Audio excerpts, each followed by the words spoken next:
সত্যি আমাদের আমাদের মেজ বউটা ছেলে মানুষ হলে কি হবে, বুদ্ধি শুদ্ধি কিন্তু একেবারে পাক্কা।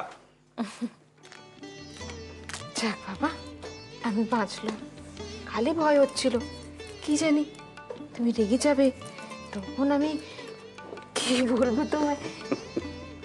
রাখবো কেন গো, লেখাপড়া শেখাচ্ছে, এ তো ভালো কাজ, ভালো কাজ। তুমি কথা কইছো? মেয়ে মানুষ লেখাপড়া শিখবে কেন মেয়ে মানুষ লেখাপড়া শিখবে না কেন? এই তো সেদিন শোভাবাজারে ওরা রাজুকে দেখতে এসে রাজু লেখাপড়া জানে না শুনে কি বললো, কি রকম করছিল, তুমি দেখোনি? হ্যাঁ তা ঠিক। তুমি আজ বড় ঠাকুরজির ওখানে গেছিলে না? কি বললেন ওনারা?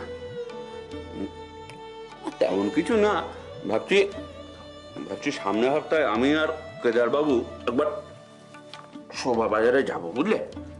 বেশ। মা ওখানে আসবে না? আসবে, মা ঠিক আসবে। আমি মার কাছে যাব, মা কি করবে আমাকে দেখে? অবাক হয়ে যাবে না? বলবে সুবর্ণ তুই? আমি কথাই বলবো না মার সঙ্গে, একদম কথা বলবো না। মা আমাকে অনেক করে বলবে, তারপর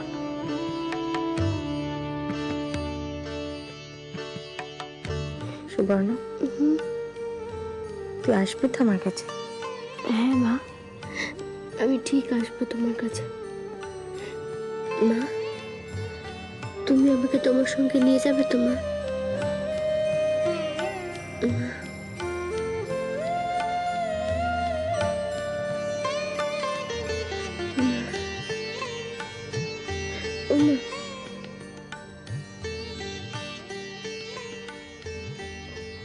এদিকে ফিফা ফিকা দিন রাত এমনি কথা আরম্ভ করেছে। তুমি কাল কি মতলব করেছো বলছিলে, বলো না।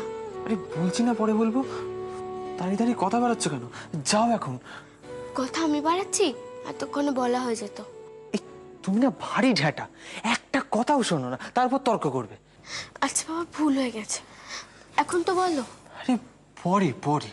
না, এখনই বলতে হবে। আচ্ছা মুশকিল, কেউ দেখে ফেললে তখন? দেখুক।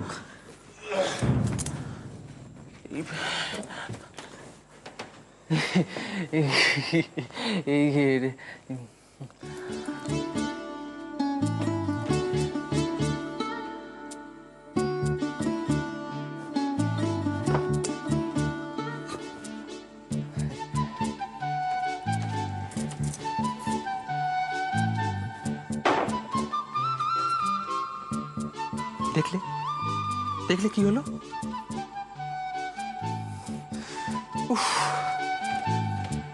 বড় বউ, সকালে চাটা বড় ঠান্ডা হয়ে গেছিল, একটু গরম করে পাঠিও তো।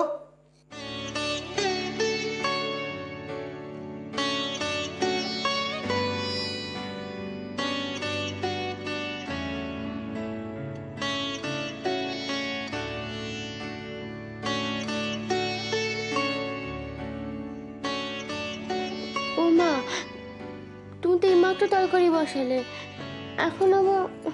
ও কিছু হবে না, তুই আগে মেজ ঠাকুরপোর সঙ্গে কথা ক দেখি, দেখ কি উপায় আবার উনি করেন। কিন্তু যাই কর মেজো, মার বিপরীতে যাস নে, তাহলে কিন্তু বাড়িতে একটা অনর্থ হবে। আমি তরকারি নামিয়ে নিচ্ছি মেজো, ওখানে চা আছে না ডেচকিতে, নিয়ে আয় চাটা গরম করে নে।